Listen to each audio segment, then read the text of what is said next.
Effect. Our next item is a song written about the fragility of our planet. It's by Erica Millington and the vocal group, written by one of the girls in the vocal group, the very, very talented Erica Millington, and one of her friends, and Philip and Joshua.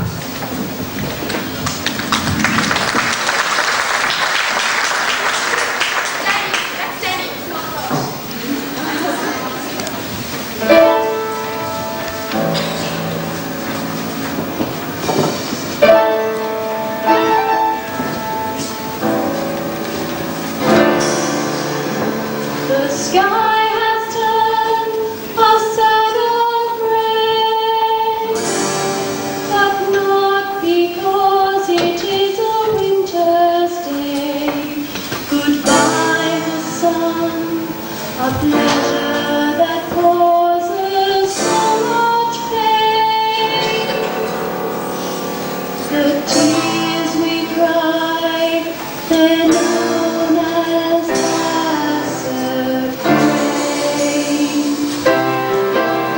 Scream and crash, a rhythm sound, the forest is being torn down.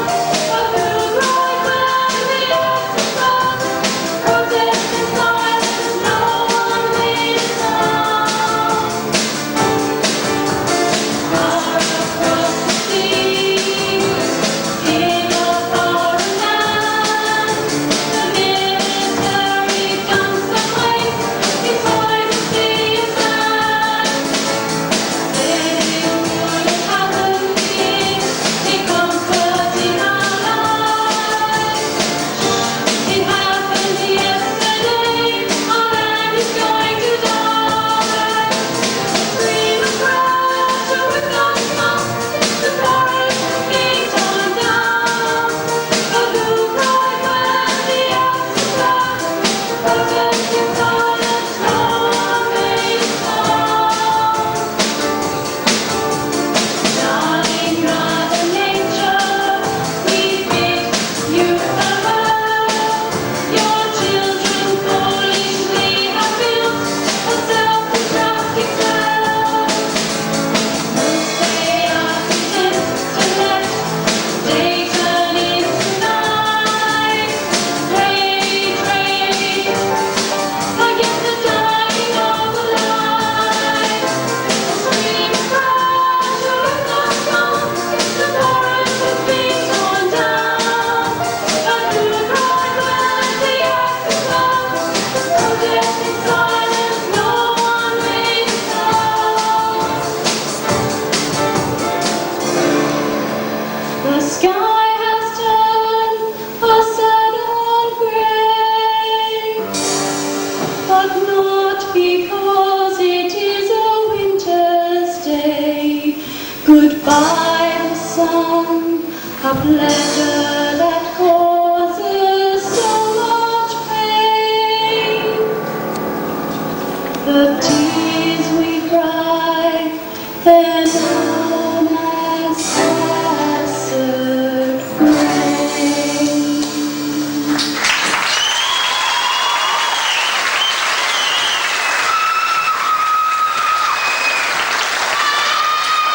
In the 1980s. Movies influenced fashions. For example, Flashdance inspired the Ripped sweatshirt look. The fashion market of the 80s was also influenced by the punk look, which originated in England.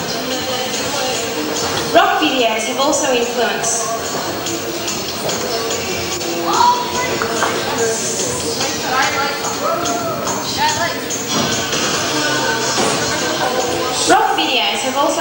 the fashions of the younger generation.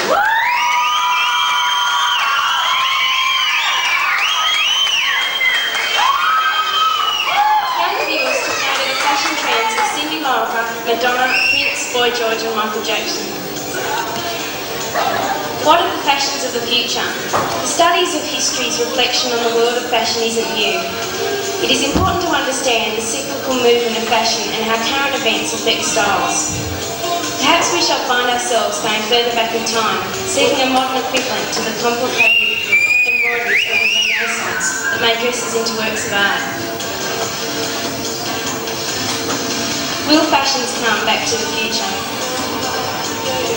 The clothes you have seen modelled here tonight were produced by the Year 11 Textiles and Design student.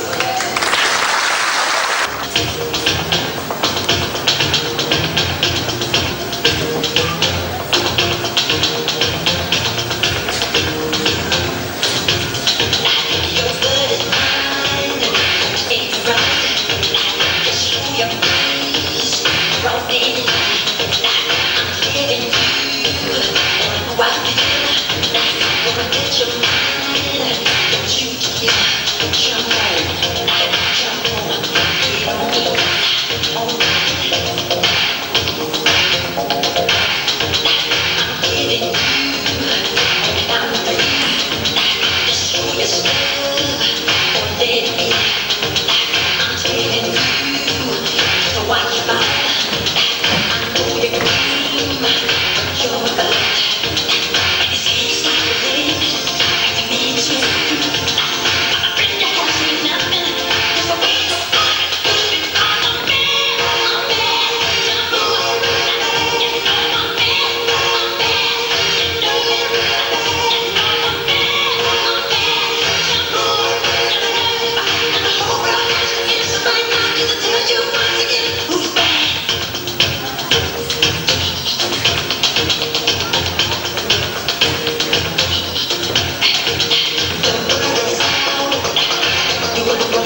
you to sing for us just what you're singing in, okay? Thanks.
I'd like to point out that this has been very much a team effort. I've had support from teaching and ancillary staff.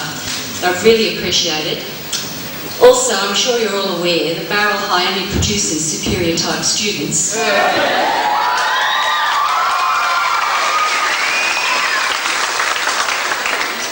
We had a lot of fun, and it's been an absolute pleasure to work with this charming and talented group.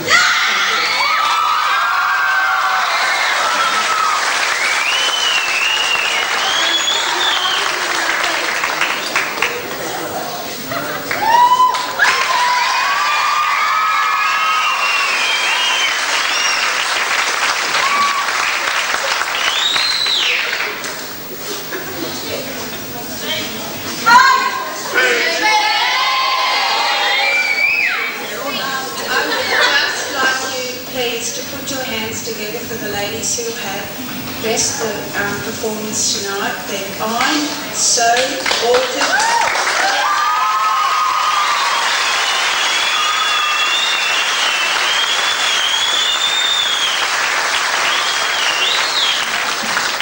Can I have Mr. Reynolds now, please?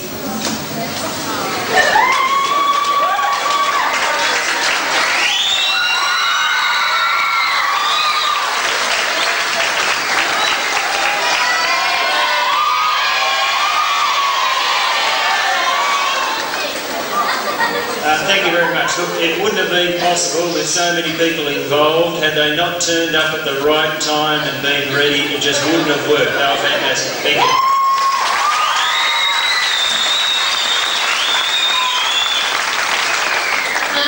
Could Mrs. Stanton come up, please?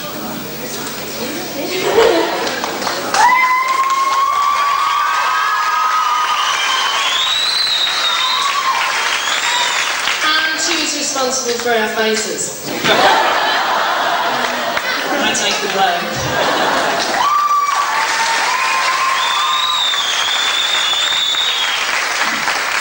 Can I have Mr. Jones, please? The lighting was great, even though it was blindness.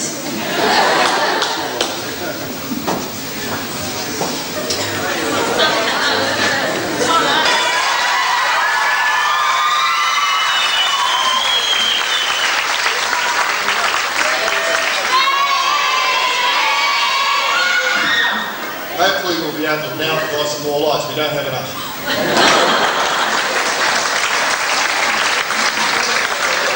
And last but not least, Mr. Lyons for the great music. It was wonderful.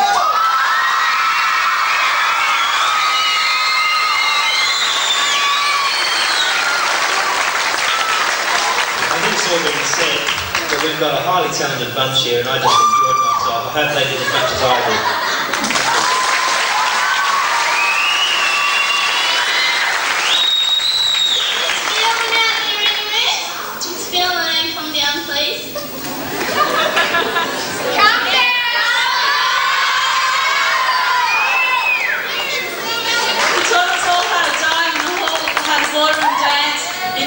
Before school and lunchtime practice, and we had a hell of a lot of fun.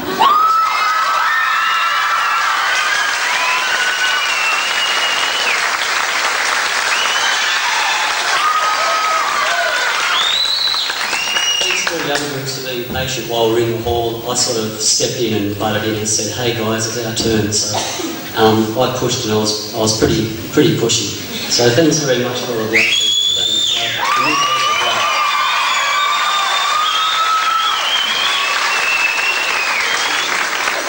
I'd like to call Driller over for the choreography.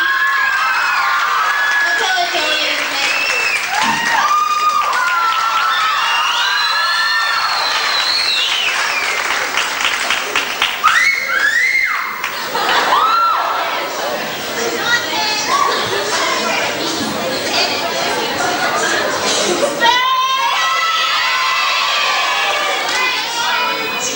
Hey guys, two things. I'd just like to say to everybody in my group, thanks for cooperating. Without it, wouldn't have had anything like this. Thanks.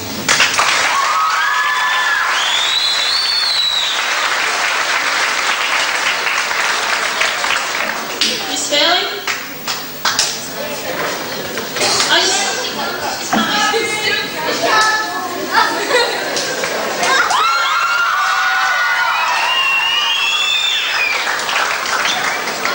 We put Miss Phelan through hell in our drama class, so we thought we'd better give her flowers.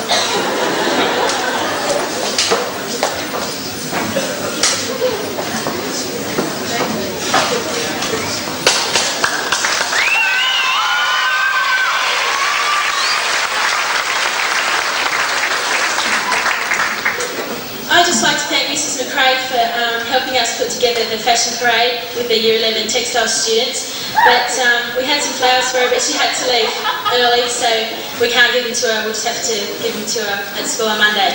Thank you.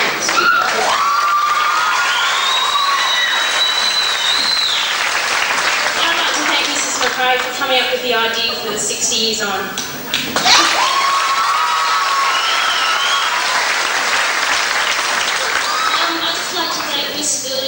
us do the aerobics and the gymnastics. Sorry for boring you like this. Just two people or two groups of people would like to thank, which everyone forgets every year. So Michael Smithers and his little brother Rob, and also on the lights, Josh DeBree and Mr. Jones for that. So, oh yes, and the stage hands. But yeah, thanks everyone for coming. We really enjoyed doing all of this. We can finish with a double chorus. Okay.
The director of 60 Years On, mind behind it all.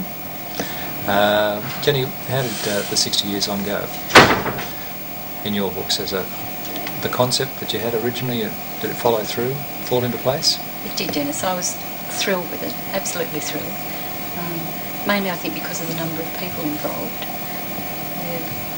It was obvious, I guess, the number of casts that were involved. What was the number there?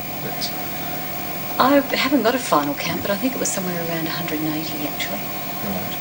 And there's some outstanding students among them, including Jamila Martinique and Tracy Cargill, who both actually directed items. Right. And the number of students who helped backstage, front of house, who probably didn't get the same credit as those that were up on stage. Right. And also the number of staff that were involved. I think every faculty in the school had representatives working down there. In particular, Pam Carl, Deborah Phelan, Di Fielding, Steve Ford. Yes. And Andrew Lyons, of course, on production. But apart from that, Barry Jones from Maths Department on lighting, and of course the stage manager, Mark Reynolds, also from Maths Department, which just goes to show they do have some soul after all. Yes, good. And Mark's job was incredible, actually moving the numbers of kids around backstage. And he did it most capably without yelling at anyone or anything. And of course Margaret Stanton, Home Science. On makeup, Faye McCarthy, one of the ancillary staff, and Betty Fouracre, also an ancillary, front of house and costumes, and working with them were a horde of other people and teachers who just turned up on the night to help supervise the dressing room or whatever. It was a team effort. There were a lot of people involved, and I was rather overwhelmed with the response that we got. It was great. Are you planning the 120 Years On program at this stage? I think I'll be well and truly 6 feet under by then. Right. So, I mean, in terms of ideals, you couldn't have anticipated the response that you got. Just on the score of even audience reactions, did you find support there? Oh yes, we were delighted with the first night audience. We had about 300. Which for a first night is very good. It was certainly better than our show last year. Right. We were pretty close to full, 400 on the Thursday night, and we brought in extra chairs. I think we had 500 people on the final night, which was great. Now, all I got from the ex-students was they raved about the quality of the program. Could not get over it. One person said their primary object in school was to sort of destroy music teachers, but he felt there's obviously been a shift in philosophy since then, just from the calibre of kids, that talent that we saw. Would you just like to identify the other kids that you felt did outstanding jobs on stage? Oh, I think that'd be very difficult. Or perhaps some of the kids that are in their final year that we won't see, that perhaps the school will miss next year. Are you talking about people like Gemma and Very Danny? much so. The problem with listing off names like this is that you're bound to forget someone, and I think that would be a pity. Yeah. But even so, they leave some giant holes, don't they? They will indeed. They will indeed. But I think there are juniors there who are coming up that will acquit themselves well in years to come. Right. Perhaps if Joshua Hoogland's watching, perhaps he might think about staying on. Think of leaving. Oh, I didn't know that. No. Oh, right. Oh, well. Anyway, any final comments to just wrap up? No, just to say that I was delighted with the production and the way that it worked out, and to thank everyone for their involvement and the fellowship, I guess, that came through it. It left a very warm feeling with a lot of people, I think. Okay. Thanks for your words, Jenny. And just on behalf of an audience and someone that was participating on the score of taking it in, I just have to dip my lid to you. You did well. Thank you, Dennis. Right. Here we are in the bowels of the music room.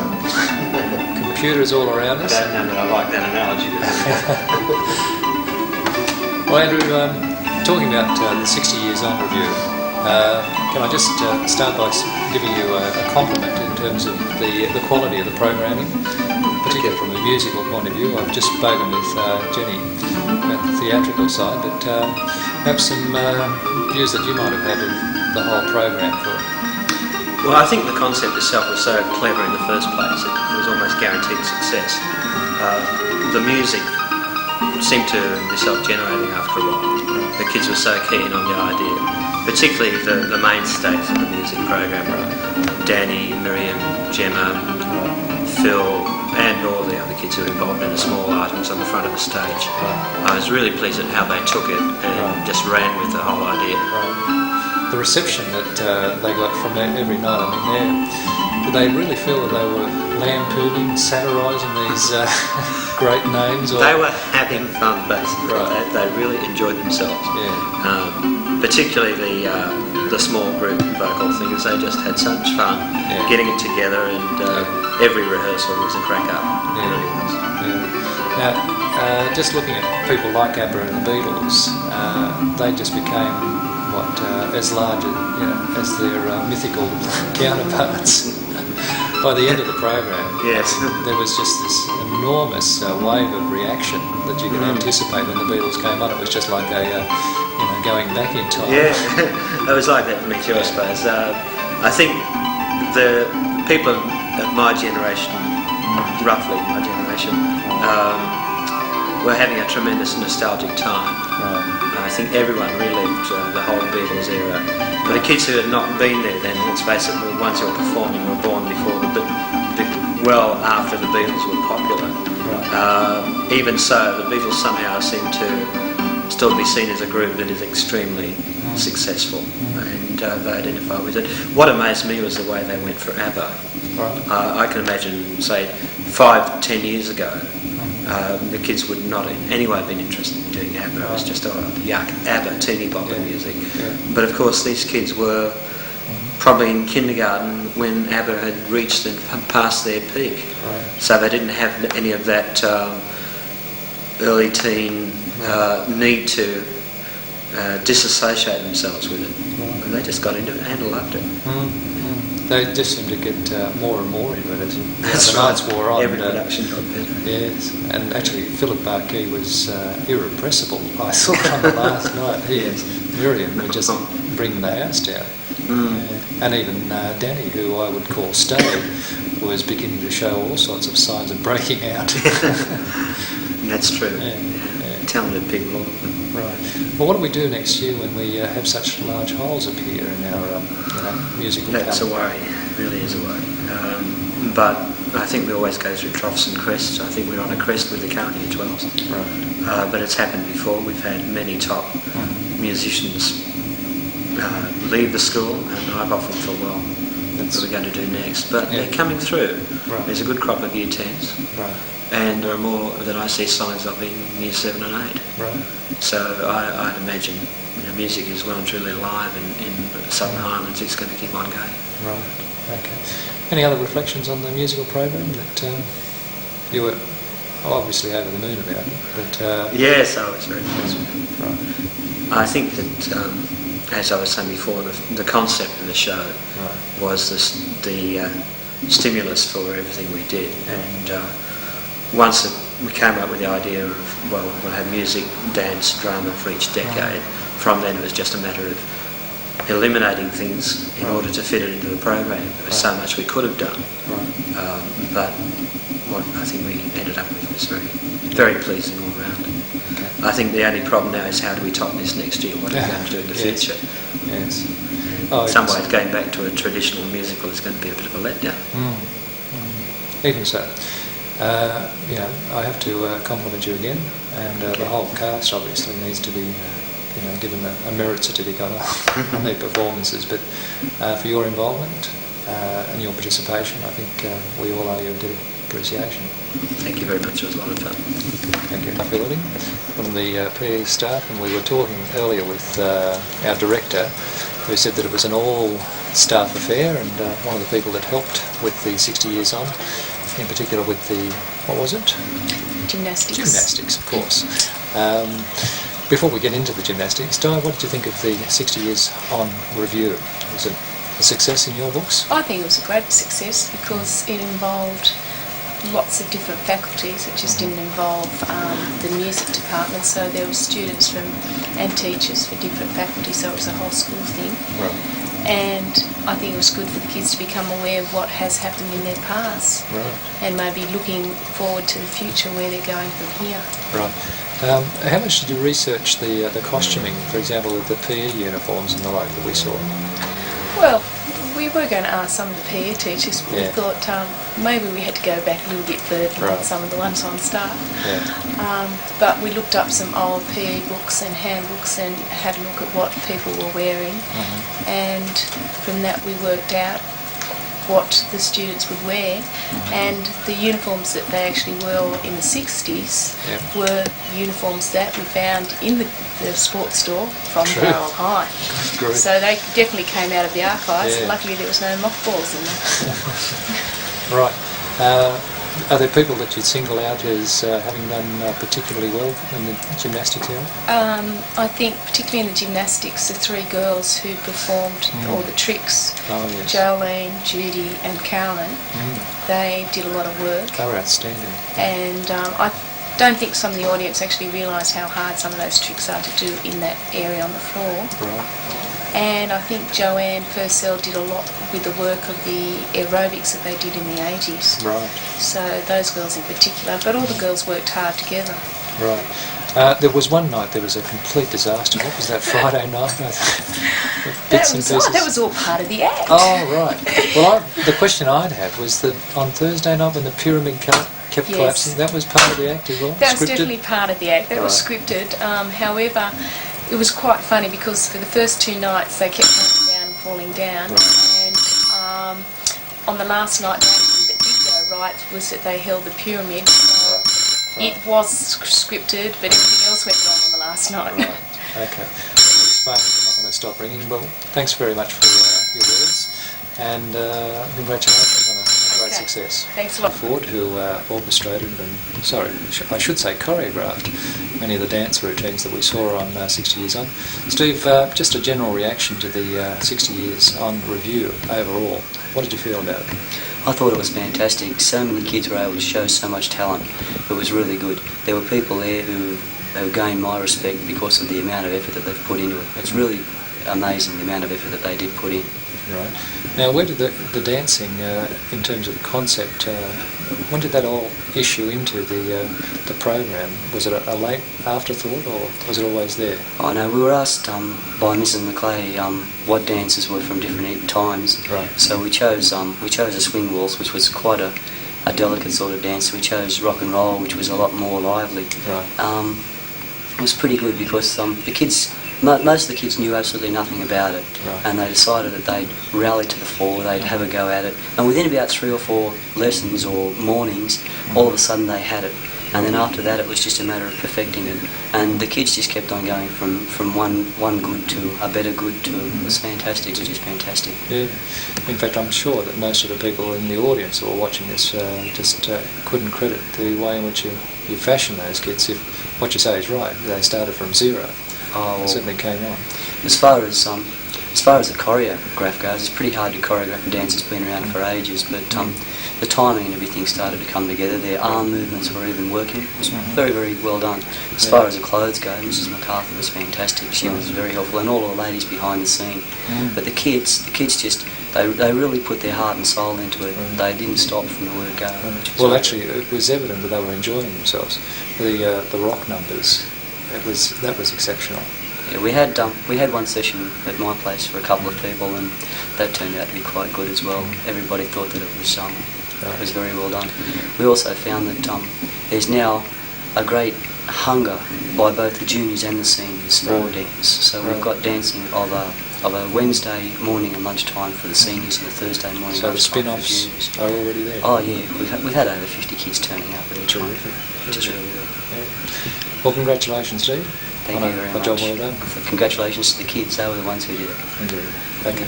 Thank you, McCarthy, who looked after the costumes for 60 years on. Faye, just before we talk about the ins and outs of thread, what did you think of the review? Was it worth your hours of labour?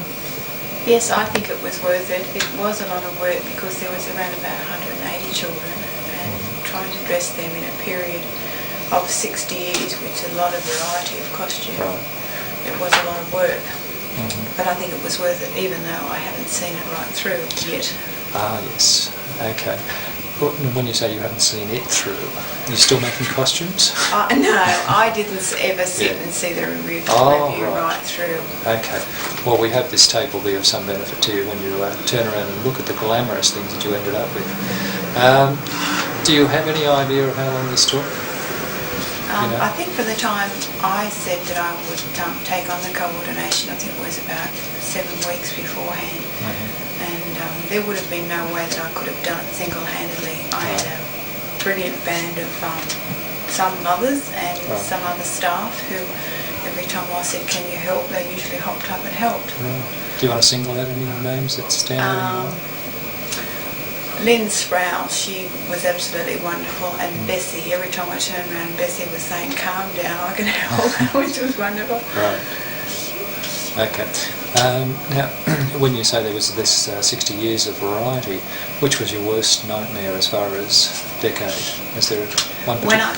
When I first heard of it and I looked at the program, I thought, how on earth are we going to dress about 20 couples in 1930s ballroom outfits? That was going to be a problem, but people came forward and gave us stuff, and we borrowed stuff, and then if it didn't look too bad, we let it go, because you can't see. A great deal of detail, yes. Yes, and other times we just modified it. So you cut corners, but actually it did look good, and I think you'll enjoy or appreciate just the absolute quality of work that you've done there. So Faye, well, are there any other people that you'd like to thank? Cut you short a little bit there. I'd like to thank all the ancillary staff downstairs who sort of stood in for me while I was running around doing various things, and Betty up here in the library who carried my load quite a lot while I was running around doing all these things. And Jenny McClay's good nature, she never got ruffled or... That helped. No, it was wonderful. I couldn't have think of someone I'd rather work with. She's wonderful. Okay. Well, thanks for your contribution to 60 Years On, and I think you'll see that there are just rewards for your labours. Thank you. Right. Andrew Erskine, okay, your review of the review, in a few words. I thought it was an exceptional production, wouldn't you say so, Mr. Mr. McRae over here? Definitely. Right, okay. I think it was an exciting and original blend of music, choreography and a little bit of drama. I would have liked to see more drama. I fear to some extent that in our variety programs we're losing the position of drama, perhaps too much music, too much dance. Not that I've You don't want to be controversial about this, do you? Beg your pardon? You don't want to be controversial? Not going to be controversial. I've never been known to be controversial. After all, I'm the editor of the Ruminant, yes. well-known Pollyanna journal. Andrew, you also scripted the history through the decades. That is correct, yes. Okay.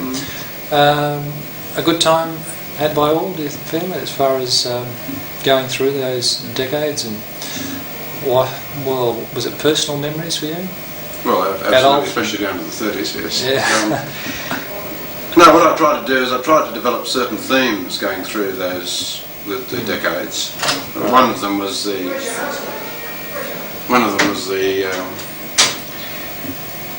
changing attitudes of Australians to war, which is really, when you look at it over that 60-year period,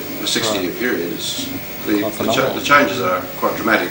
For example, in the 60s, you begin to see generations actually refusing to go to war, which was previously unheard of in Australian history.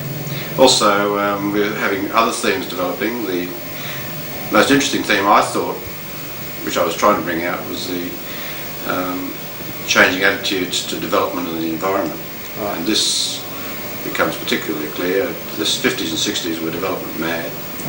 No concern at all for the environment. Now, of course, in the 80s and the 90s, the environment is becoming a primary issue, and we're trying to learn to live with the world instead of against it. Right. So those sorts of themes were being developed for the more perceptive of the audience. Well, listen, I noticed on the night you weren't given any credit, you weren't given any bouquet of flowers. I don't know, Mr. McRae, do you have a bouquet of flowers you want to present to Andrew? I think personally that Andrew has done a marvellous job on the whole thing, and it's in keeping with Andrew's normal humble status towards the school. Indeed. Okay. I would like a bouquet, yes, please. No, I just like the knowledge of a job well done. Recognition. Well. No. The knowledge in my own heart. All right. The job has been well done is all that I ask. Okay. I think that's we can both. Certainly can. Grunt and assent on that. Yes, 100%. Absolutely. Thank you, Andrew. My pleasure. For those people that didn't realise, you were in fact the mastermind behind the histories. We're one of the starlets discovered, unearthed, whatever you will say, about the 60 years on. What did you think of it as from the floor level? Floor level? Yeah, being on the floor performing. What was it like? Well, it was really good, because I love performing myself, but as a whole, as a group, it was really good because we all sort of got really close and we learned things about each other and all that sort of thing. We got a bond together that we didn't lose afterwards. Right. So it was good in that sort of way. So that was one of the real benefits of it? Yes. Okay. Do you think teachers are human now? I always have. Yes, but I think it did show a lot of different point of views to other people. Right. Okay. Who do you think performed in any sort of excellent way that you think did an outstanding job in the review? Well, I think Danny Markovina certainly overworked himself, but he did a wonderful job. He's very talented, and I hope that he carries that talent on when he does leave school. And because he's a Year 12 student, I think he should be mentioned. It's hard to single out people there's Gemma Tolman and Moira O'Malley and heaps of other Year 12s who really outdid themselves and stuff. It was a really good thing for everybody. On the score of teachers or others that helped, who would you like to single out as special thanks to? Mr. McRae, Mrs. McClay, really. She was just wonderful the whole way through. She gave compliments to people who deserved them and boosted everybody's ego, which they needed. All that sort of thing. Since the review was finished, have you come down to earth yet? No, I never will. Never will? No. Performance just keeps me on a high all the time. Right. All right. Because you're nearly you're really the penultimate person speaking on this tape. All right, we're going to talk to Mr. Ashford next, and he'll be the last person we speak to. Yes. Who would you single out, or what feature of the 60 years on would you single out as probably the most outstanding thing in your mind? The most outstanding person or the most outstanding thing? What are we achieving? Unity. Unity. Unity was the most outstanding thing. The bond was that we all shared, even with rehearsals and stuff, but people could see that on stage, that we just had this special bond between us. Okay, Miriam, thanks for your words. Thank you. Okay, and you'll be buying this tape at... Of course I will. Of course, all right. Start all the way through. Thanks again. Thank you. Ashford, our Deputy Principal. David, 60 years on, what did it do to the school? Well, as you can see, the school is now back to normal. We've got our students all back in their classes and they're ready to head for home for yet another weekend. We've picked up all the stray bodies from around the place and sent them back to all their homes. The school has achieved a lot from 60 years on. It's now a very dynamic school that has very strong ties with the community, and as everyone knows from the weekend, we had a wonderful, wonderful time. Okay, in terms of the actual play night, are there scenes that will live on in your memory? I think there probably is, from the rendition of ABBA through to Leader of the Pack. And I thoroughly enjoyed the introductions and the editorial comment that was made about the decades one at a time. Andrew Erskine's contribution? I think that it does. There were little inklings through that, wasn't there? Even the Erskine Bridge. Now, what sort of big noting can you get? Well, that's true. But that's humbly. True. Yes, indeed. Yeah, humbly put, yes. All right, Dave, you say the school's got back to normal. Will it ever be normal after 60 years on? Well, it's hard to say. It's certainly got a fine reputation. There's a lot to live up to, and I think after talking to many ex-students, maybe a few things that are probably better off swept under the carpet as well. But I hope and the school will go on to be such a fantastic, dynamic school as it is. Okay. Thanks for those words. You are our out. The end, folks. The end. This is it.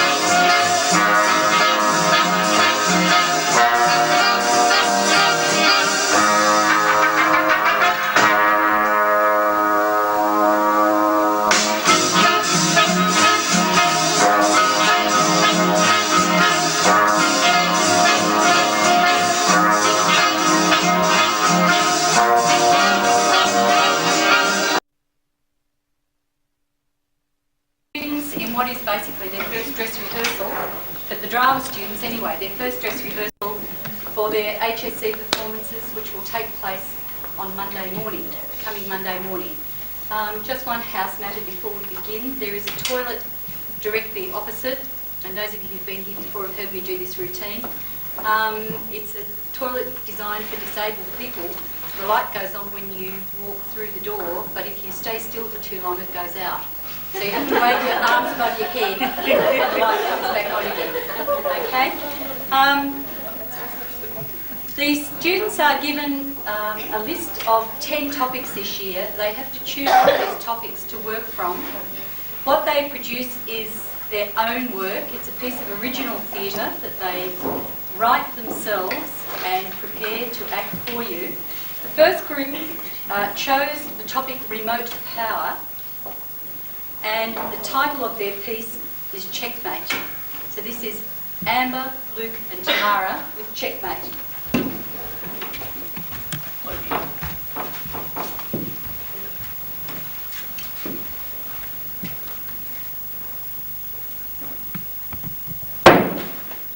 Right, I need those ratings right away. I asked for them this morning and they're still not here. Yes, I know. And what about that 2 weeks ago? We need stars and we need commercials to get this thing off the air. I've got it. Anyone would think that this place runs itself. Well, I'll tell you something, it doesn't. It's okay. okay, we've got it all together. Producers can be so pushy. Something I have to tell you, John. What is it? You can tell me. I'm pregnant. I'm pregnant. What? Are you sure? Look, I told you before, if you're going to go and get yourself pregnant, it's your responsibility. But it's your baby. No, it's your problem. Are you one of those people who walk down the street by yourself and everyone crosses the road when you come near? Well, listen to this girl's story. I remember the way I used to be. Some people would stop and stare. Others would run away. At first, I didn't know what it was. And then one day, this girl took me aside and explained. I was so embarrassed. And then I discovered impressions by impulse. It changed my life. And it will change yours. Hello? Excuse me. Today the court hearing of 4-year-old Michael Johnson continues, along with startling new evidence which places children's TV at fault.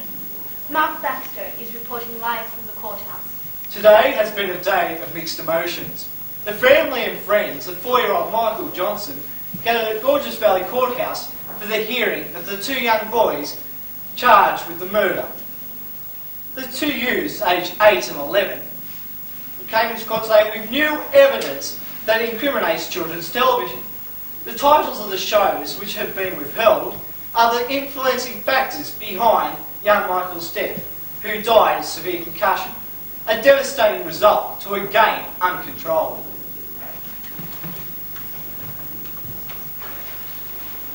Thou shalt not hear nor see for thyself. The mind, once betrothed unto thee, is now mine. To hold, to shape, to order, control.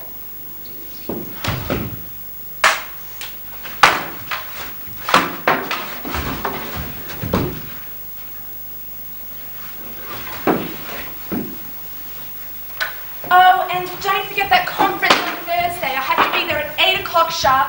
And I like to wear my red not the pink one like last time. That was totally disaster.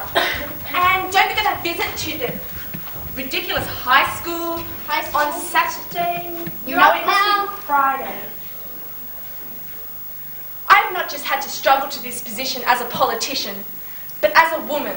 And now that I've come this far, I'm not going back. As many of you may already know, my main policy is to get the homeless part of our society off these streets for once and for all. If you vote for me, I promise to bring the unemployment numbers down so low you'll be lucky to find an unemployed person in a whole week. Knowing the brain of my opponent here, his idea of reducing the population, the unemployment numbers would be to reduce the actual population. Well, yes, I suppose that would work. Kill them off. Very clever. Oh, the opposition seems to have a very vivid imagination. I've got no idea where these ideas came from. You'd like to know where I got them from. For the past 3 years, your party has governed this country, and if these people haven't seen the outcome of that, they must be blind. Use common sense. I'll give you progress, not just a whole bunch of ridiculous promises. It's obvious that the main cause of homelessness is family-based, and that's where I'm going to start, in each and every family around the country, because I believe in action. Thank you. Thank you. No, wait a minute. Now that you have this control, what's to say that you will forget about the little people? You will forget about your overall reasons for running in politics. What's to say that now you will support your own greed and you will forget what you originally stood for? You have the control now and you will abuse it.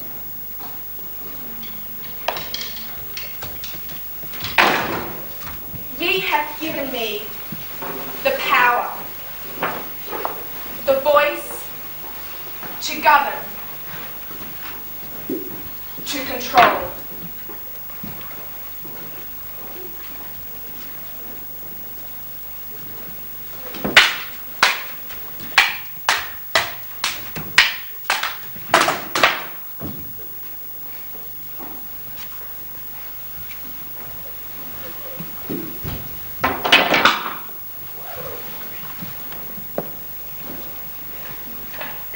What society needs, what this society needs, is a figure, a high figure, something to guide them, a religious figure, somebody like me, to show them the light, to show them what is right.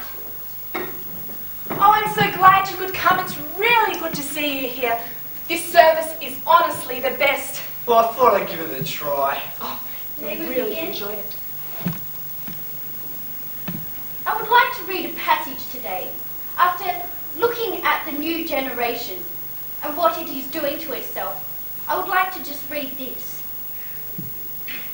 They provoked him to jealousy with strange gods. With abominations provoked they him to anger. And when the Lord saw it, he abhorred them, because of the provokings of his sons and of his daughters. And he said, I will hide my face from them. I will see what their end shall be. For they are a very froward generation, children in whom is no faith. This is the new generation. This is what you are. Abominations of evil. Cut the crap. You know not the consequences of your actions. You must repent. You must repent now. Be forgiven of your sins. Who gives you the right to tell us what to do? Who gives you control?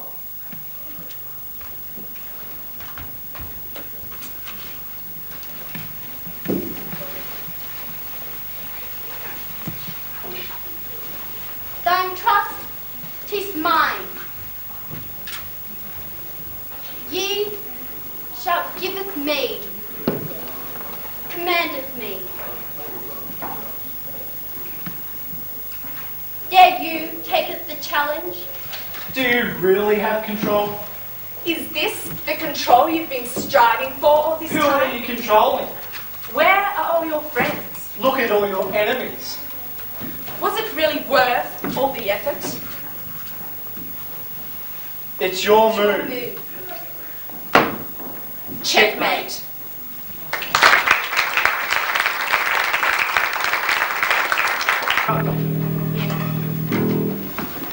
That's Grandpa Joe, Evil Knievel, and Granny Smith.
by Eddie Van Halen, and it's called 316.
Our second group have taken the topic Fight the Good Fight, and their piece is called Objection. This is Erin, James and Penelope. She told me I wasn't allowed to call her Penny tonight. I think Penelope Ann, wasn't it?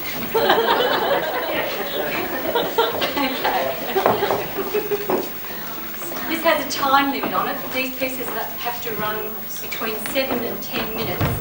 So they're very strict guidelines.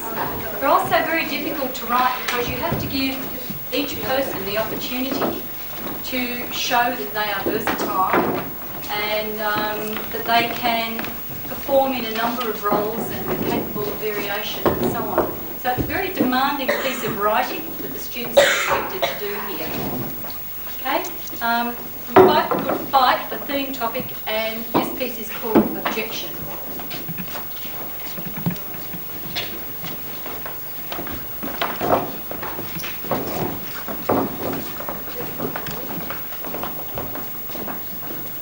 But you don't seem to feel any remorse for the countless lives and families you've destroyed through... Objection, Your Honour. Until proven otherwise, my client is innocent. Ladies and gentlemen of the jury, please, picture this. A long table, scattered with papers, idle mats, and held in this man's hand the telegram. He and his comrades sit at the table, sharing a laugh, drinking coffee, ignoring the deadline specified on that fateful telegram, in effect, sentencing millions of innocent people to their grave. Objection, Your Honour. The imagination of my colleague here seems to be running overtime. Sharing a laugh, drinking coffee. What? Were they dunking chocky bickies as well? You're rather right. Your Honour, is this little story leading us anywhere? We're here today to try and establish who is responsible for the state of the world. Exactly. We're not here to have textbooks quoted at us. We're here to establish facts. But the simple fact of the matter is that when World War was declared all those years ago, it was due to this man's inaction. Ladies and gentlemen, history repeats itself. This war was just the first of many. And this man started the vicious cycle.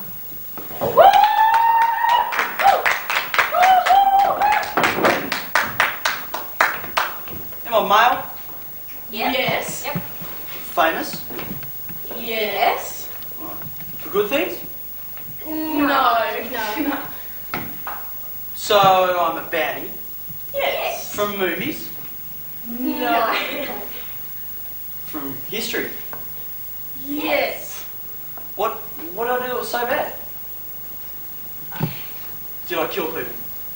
Yes. Lots of people? Yes. How? Why?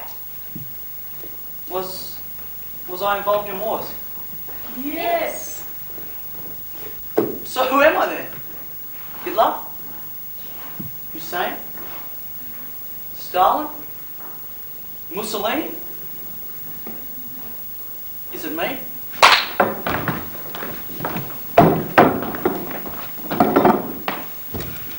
Well, he, or me, the defendant, we were in the same battalion together, the 13th, for what would have been a good 5.5 years. And could you explain to the court the personality of the defendant? Oh, he was a good soldier, followed orders, was brave, everything a top soldier's made of. Actually, I remember one day... Thank you. If you could just answer the questions. Yes, ma'am. My colleague here has painted a seemingly dark view of soldiers. Would you explain to the court why it was you became a soldier? No. My father was a soldier, you know, family tradition. Oh, but it was more than that. You see, the First World War, it just didn't resolve a thing. We wanted peace and security for the women and children. The only way to get that was to fight for it. Thank you. Ladies and gentlemen, what you've just witnessed here is someone who really doesn't know what he's talking about. You mentioned fighting for peace. Now, fighting peace. It's a contradiction in terms, wouldn't you agree? But was Australia genuinely in need of protecting? No. Were the lives of these women and children you speak of seriously in jeopardy? Now, come on. No. Fighting for peace? Do you honestly believe that peace could ever be achieved down the barrel of a gun? Objection! The big man with the gun said, I am here to protect you. So he kicked me in the groin to show everyone his strength.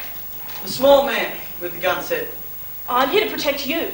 so he burnt down the factory I worked, in case there was a sniper on the roof. The dark man with the gun said, I'm here to protect you. so he burnt down my house to get a clear field of fire. And then the three men with their guns lined up and shot me. You're easy to protect when you're dead. They said.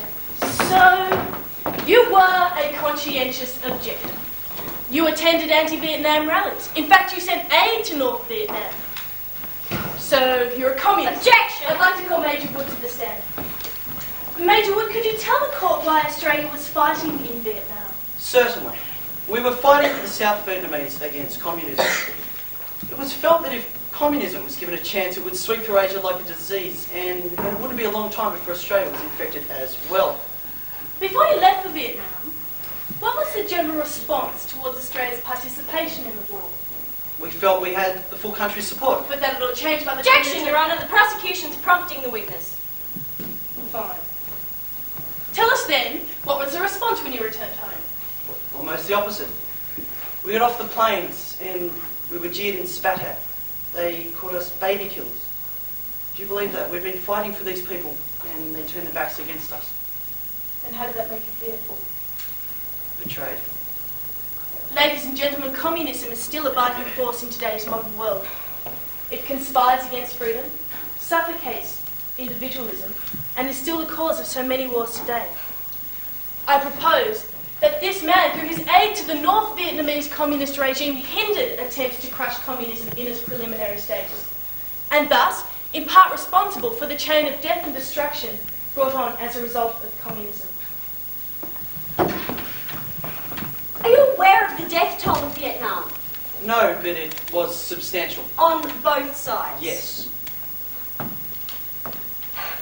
In his recent autobiography, Robert McNamara has denounced both American and Australian involvement in Vietnam. He has said it was a war we should not have been a part of.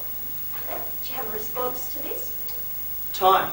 It sometimes changes people's points of view. Not everyone's. Not mine. So far as my knowledge of communism goes, it seems to promote positive ideals such as a sharing and equality, Robert McNamara's changing view reflects many people's view today, but also that of the defendant all those years ago. I propose that the defendant was arguing for a change in the bureaucratic way of thinking of war, and that had he been heeded, bloodshed then, and consequently, may well have been avoided.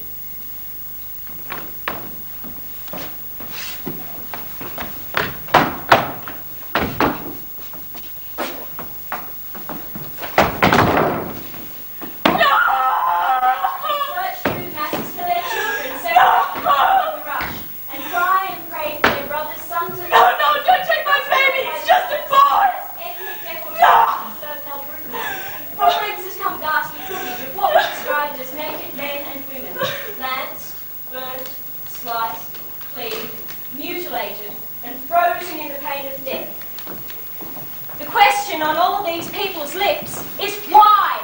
Why can this still happen in the 20th century? Why has the rest of the world's community been so reluctant to respond to such blatant, inhumane cruelty, such human suffering beyond all comprehension? You can't help them if you ignore it.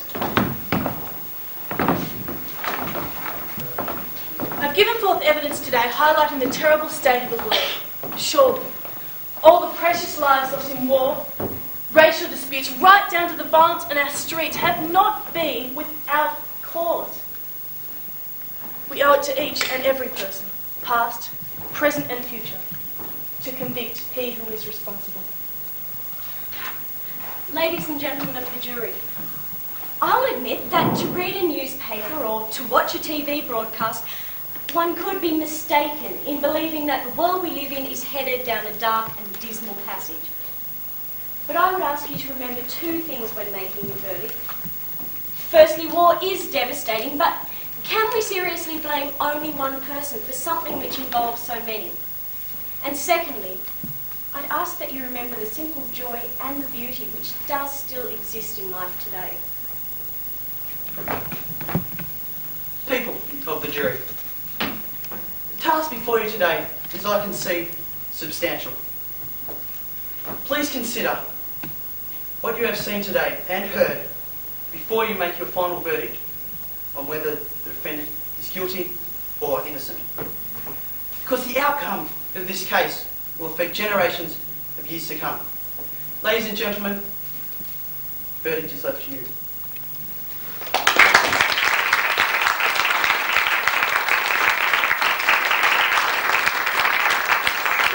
And the first one I'm singing is I Can't Give You Anything But Love, and that represents my jazz topic.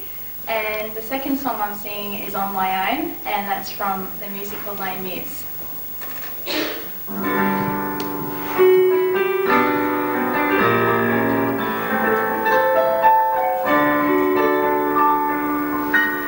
I can't give you anything but love, baby. That's the only thing I play off, baby. Dream a while, scheme a while, we're sure to find happiness, and I guess all those things you've always pined for. Gee, I'd like to see you looking swell, baby. Diamond bracelets for a dozen sell, baby. Till that lucky day you know damn well, baby. I can't give you anything but love. Do ba ba ba da ba do be do, baby. Ba ba ba ba da ba do be do, baby. Dream a while, scheme a while, we're sure to find happiness, and I guess all those things you've always been pining for. Gee, I'd like to see you looking swell, baby. Diamond bracelets for a dozen sell, baby. Till that lucky day you know damn well, baby. I can't give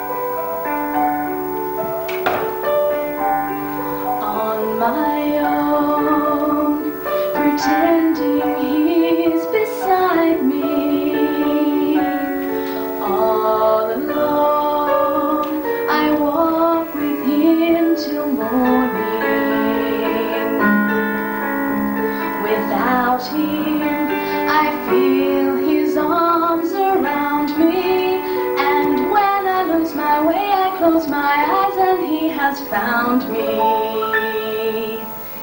In the rain, the pavement shines like silver.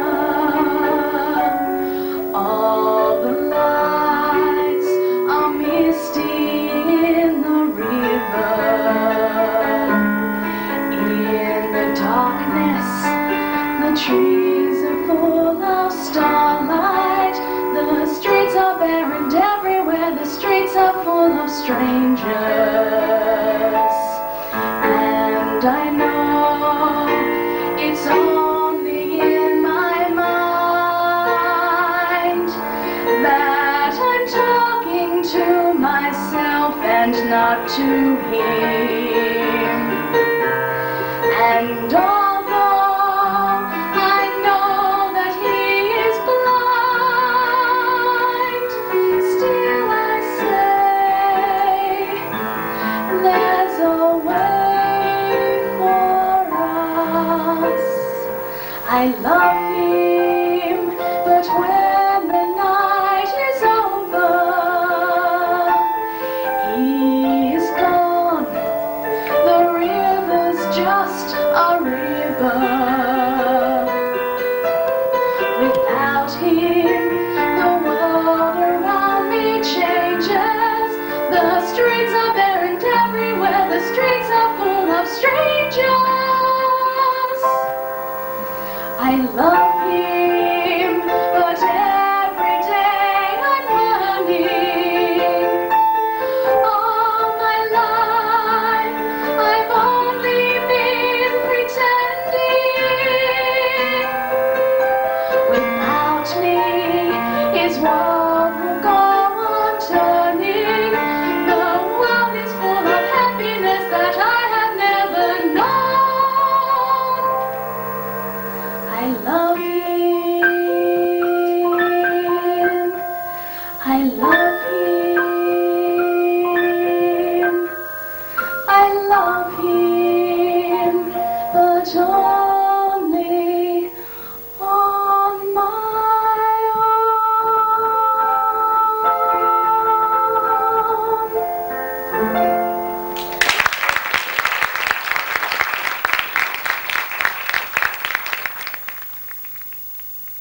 Evening.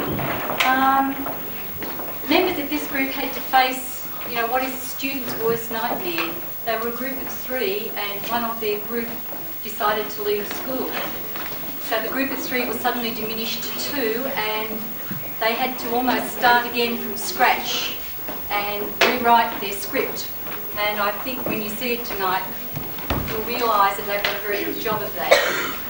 Glenn, who is a Year 11 student, has kindly stepped in to work with them. The role has been greatly diminished and I think the emphasis has been changed as well to accommodate the problem that they've had. They took the topic, how much is too much? Performing tonight we have Sally and Rebecca and Glenn Fleming, and they've called their piece Media Circle.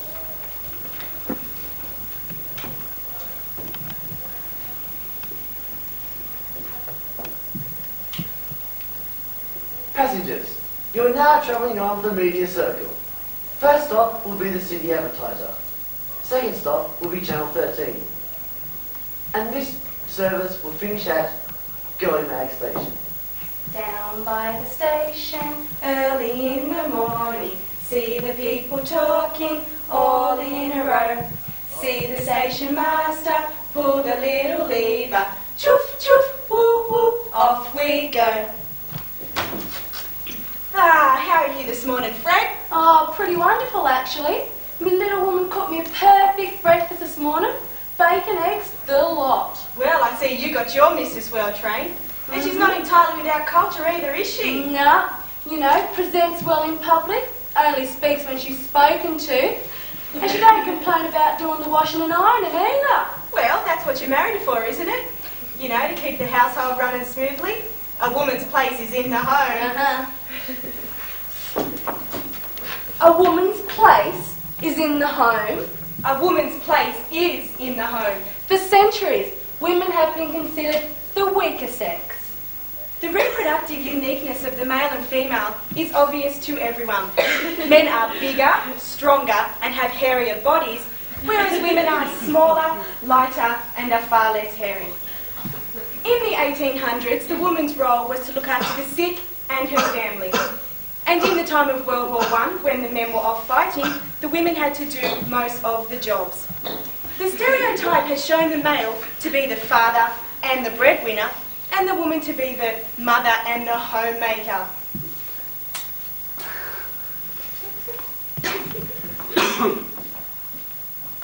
I'm strictly a female, whose future I hope will be in the arms of a strong and free male who'll enjoy being a guy, having a girl like me.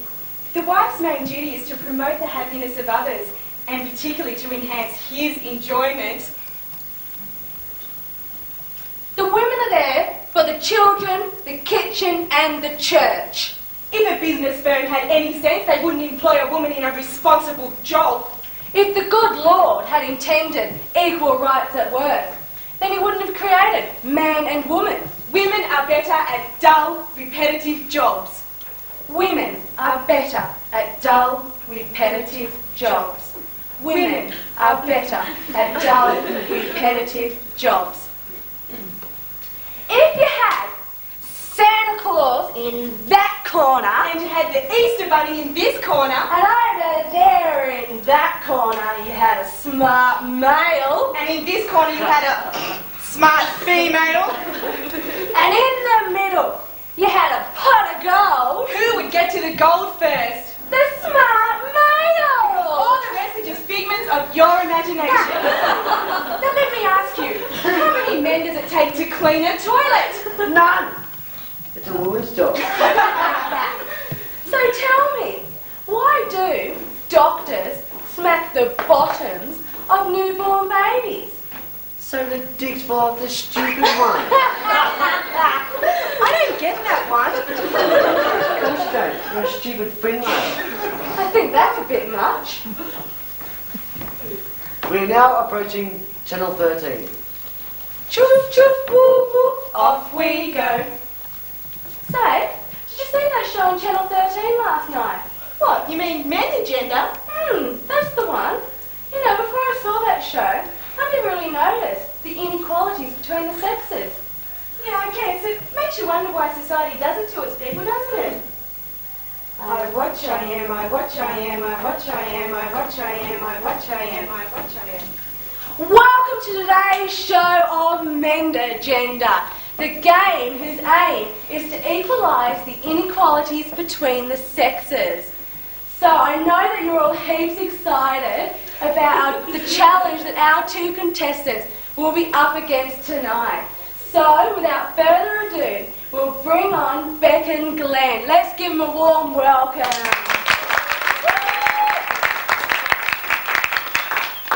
So, Beck and Glenn, how do you feel about tonight's show? Oh, good, great.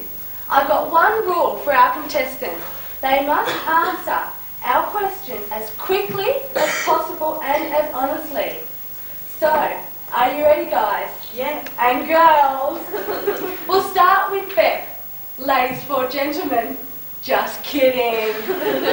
Beck, in a 13-piece tool set, how many tools will it contain? 6 or 7?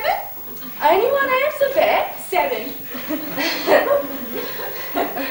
Glenn, in a kitchen, when you're cooking 2-minute noodles, how long will it take? 7 or 8 minutes. You can only have one answer, Glenn. 7.5 minutes. You're not a kitchen man. Back to Beck. Beck, in a 5-speed manual gearbox, what are the gears? You've got park, neutral, reverse and drive. Keep on catching the bus. And our final one is for Glenn. Glenn, where does a woman get breast cancer? In the wrist. That's a bit too much. This is the end of the route. This is Gully Mag Station. Choof, off we go. Do you know that some adverts, actually a lot of adverts, use women, often semi-naked, to advertise their products? And they don't even have anything to do with it? Yeah, but I only read the magazines because they're entertaining and they improve your physical appearance. And they've got a bit of gossip and they're not too demanding on the concentration. Yeah. I read, I am, I read, I am, I read, I am, I read, I am, I read, I am. 50 sensational pages of beauty. The latest words on lips. How to get perfect nails and get that clear skin. His 9 to 5 fantasies. What your man really thinks about the women he works with. He spends 8 hours a day, 5 days a week in a hotbed of sexual tension. Can he help it if thoughts of sex with the secretary are on his mind? Al, super shape up for summer. Eat what you like and still lose kilos. Hollywood's nip and tuck epidemic. Will it affect you? Big is beautiful. Attitude, that's all that matters. Size is no object. Remember, girls, big thighs are a big no-no. Size is no object. Big thighs are a big no-no. Size is no object? Big thighs are a big no-no? I think that's a bit much. Down by the station, late in the evening, see the people equal, all in a row. See the station person, pull the little lever, choof, choof, woo, woo, we all go home.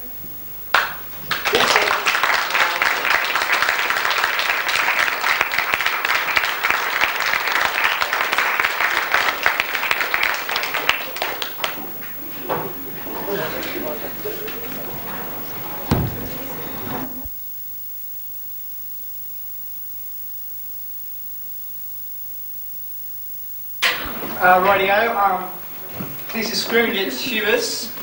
We've got James on vocals for the very first time. Roy on drums, and me, Luke, on guitars.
Photograph against my heart,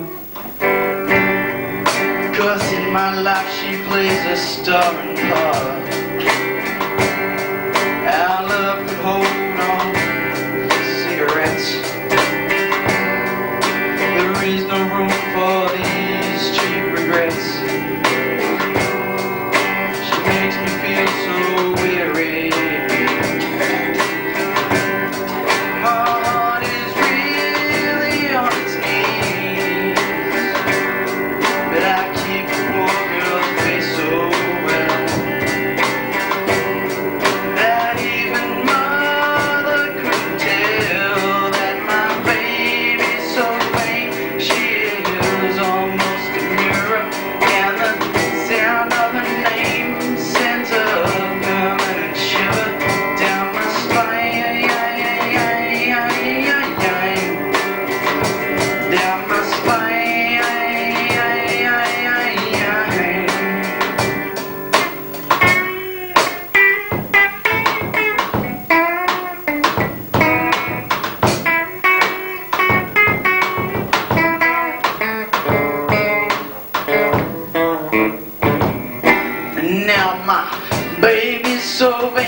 my spine, down my spine, down my.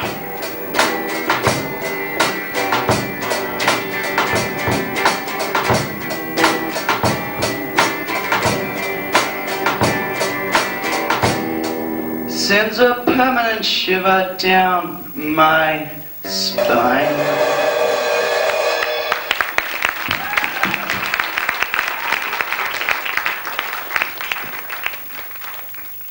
Performance is worth 35% of their external mark. Their individual project is worth 25% of their external mark, and they have a very wide range of tasks that they can undertake. Performance, which 3 of our students have undertaken, their solo performance work, is only one option. In addition to that, Sally and Rebecca both did design work. They did posters and promotional work and programs and flyers and press releases and so on for 2 separate plays. Let me see. James made a video, a 7-minute video, which he had to write, film, direct, edit and send off in its final form. Erin did a script which has to be 15 to 25 pages when it's typed up, and some of you may have seen that workshop here at an evening that we held recently. Amber designed a set and had to do all the working drawings for it, the floor plan and so on. In any case, that brings us up. That brings us to our first solo performance this afternoon, this evening, and it's Tamara, and she took a script that a story that someone else has written and dramatised it, and it's called The Space Spider.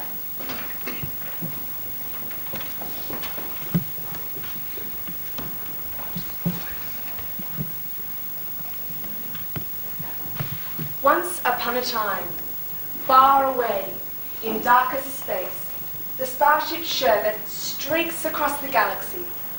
On the bridge, Cosmic orders another mug of galactic grog. More grog to ya? Yes, sir. Meanwhile, Kitty, Paddy, and Hogs play a game they like to call 40 Wings. Suddenly, the computer speaks. Warning, warning, spacecraft in danger, collision imminent. Collision?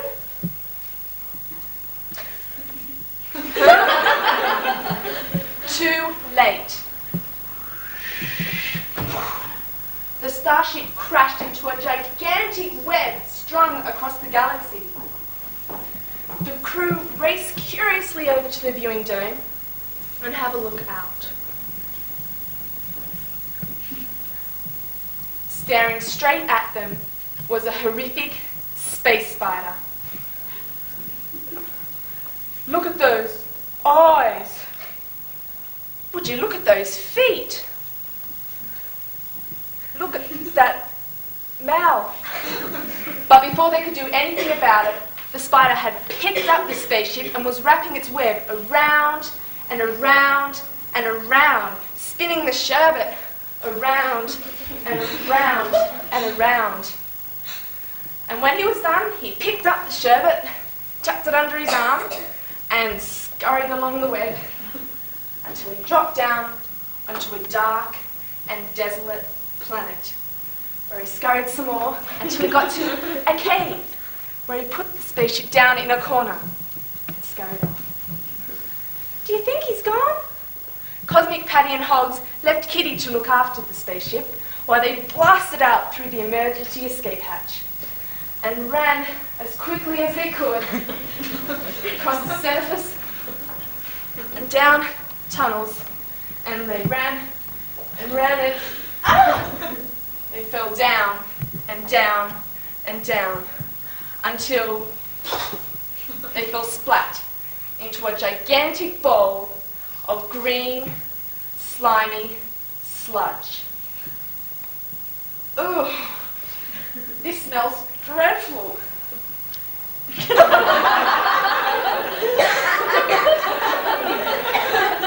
Not bad. But then, what's that? It's a spoon! The spoon scooped Cosmic out of the soup until he was staring straight into the gaping jaws of a giant lizard. The lizard scooped Cosmic and the spoon into his mouth, but fortunately spat him back out again onto the table.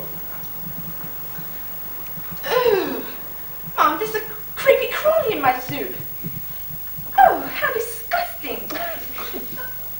Paddy and Hogs ran over to get Cosmic back onto his feet. 1, 2...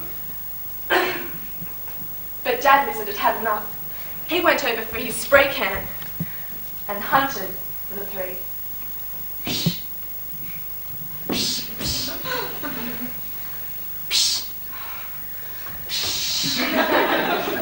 Cosmic, Paddy and Hogs ran behind a giant sugar bowl on the table. But the lizards remembered that their dinner time had been interrupted, so they sat back down again and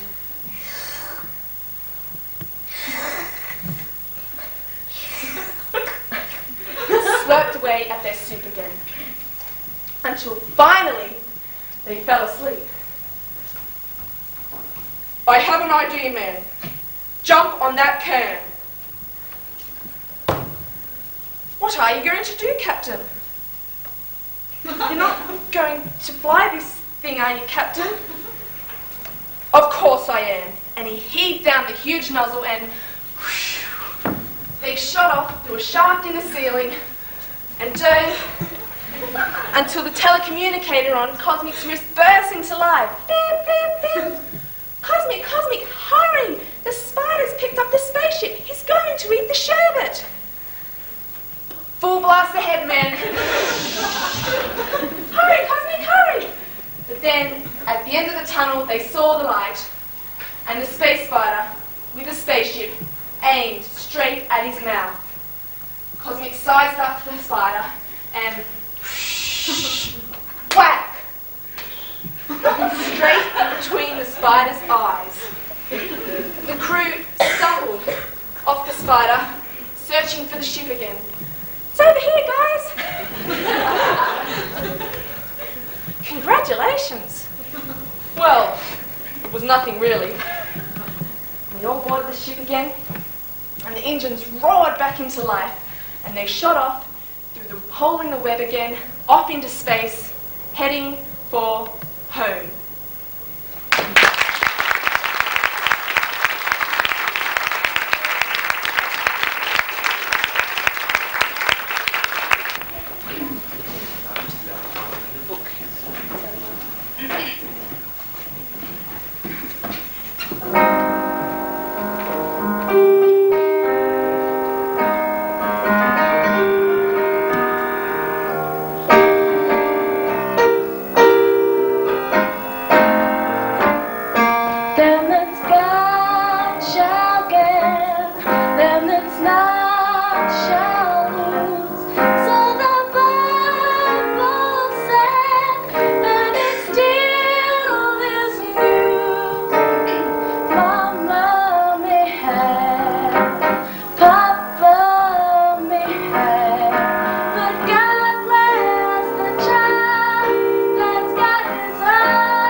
rich relations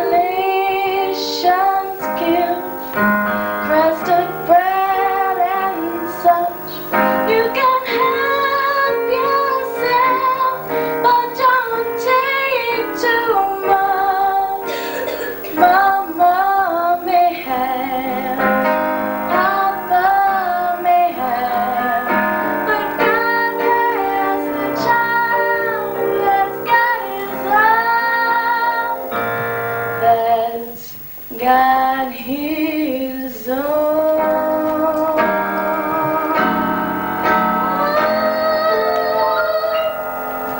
God bless the child that's got his own.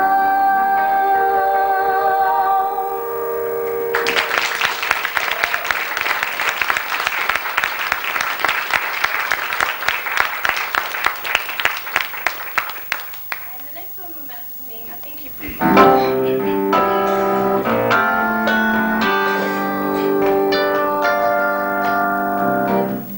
I'm a steamroller fiery wheel, gonna roll all over you.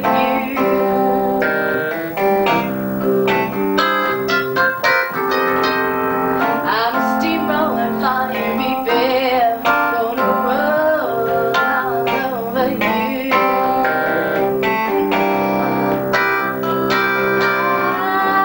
I'm gonna inject your soul with sweet rock and roll.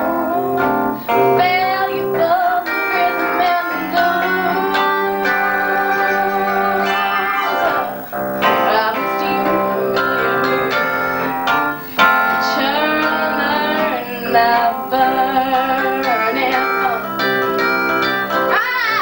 I'm a steamer, it's a fire, baby, churning on and I'm burning fun.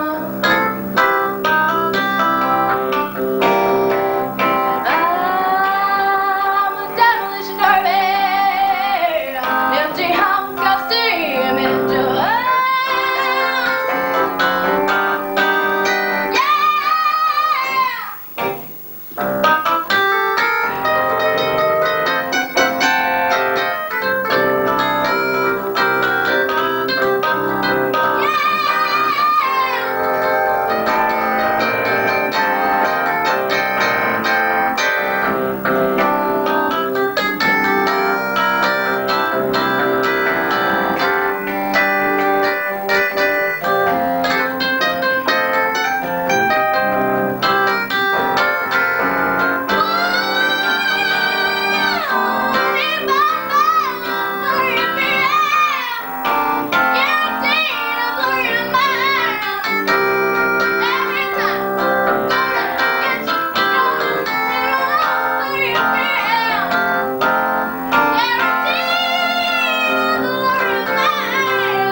I guess I'll never get over this bad case of the steamroller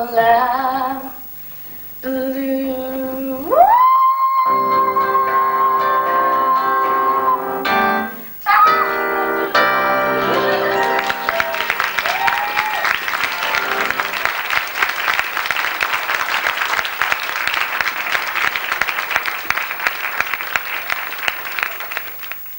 Pieces. They have to run 5 to 7 minutes. They have to be some sort of extract that will stand by itself. And it's very hard, believe me, to be out there 5 to 7 minutes by yourself.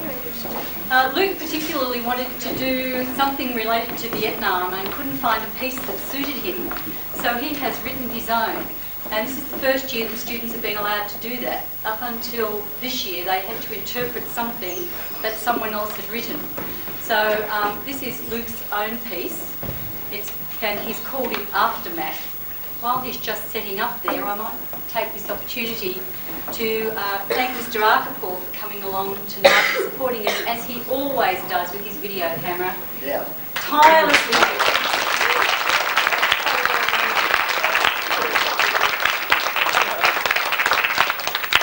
I'd also like to thank our backstage crew. Daniel, Alani and Hamish, again, who always turn up and support us when we need help.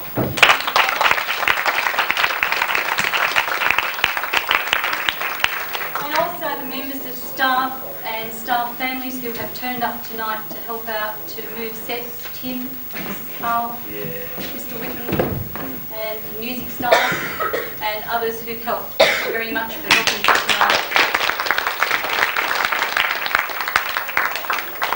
So this is Luke Aftermath.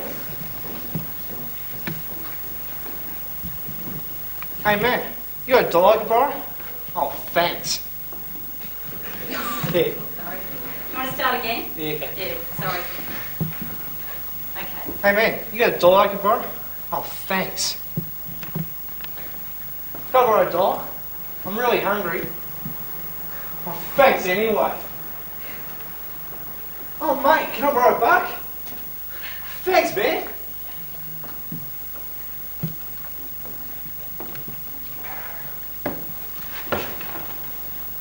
Gee, 13 days to Christmas. Won't miss that one. I wonder if Mum misses me. Never good enough for her anyway. I mean, when I came back from Nam, it was alright. She even bragged about me to her friends, saying how good I was. I'd finally come through. But it was all lies. I couldn't take it anymore. So I told her I was no damn hero. We just argued after that. And it got worse and worse. Until one night it got so bad, my brother left the house, it was so noisy. Then Dad came home. Been at the pub. He wanted to know what the rack was about. So I told him that I was no hero. And then he screamed at me that I was never going to amount to anything, and he knew it all along. So I got up and I hit him in the guts. So he told me to get out. And I left. So I've been living here at the Salvos the last couple of months. Full of losers like me. Just damn losers. Okay, I'm sorry, alright? But at least we don't have to live up to anyone's expectations here. It's all up to us.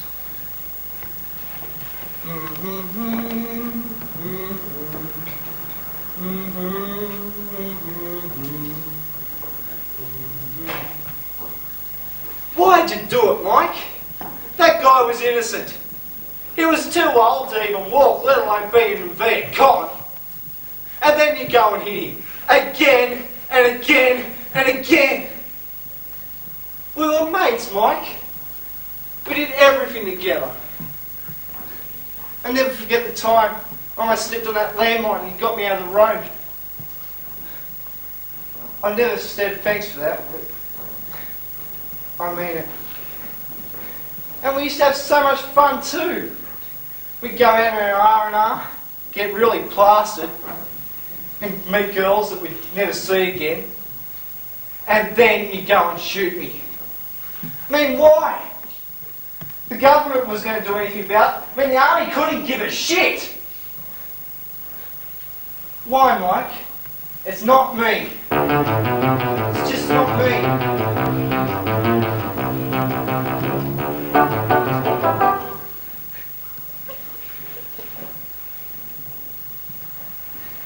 It's just not me, Mike. Not me. Why did you do it to me? Shit.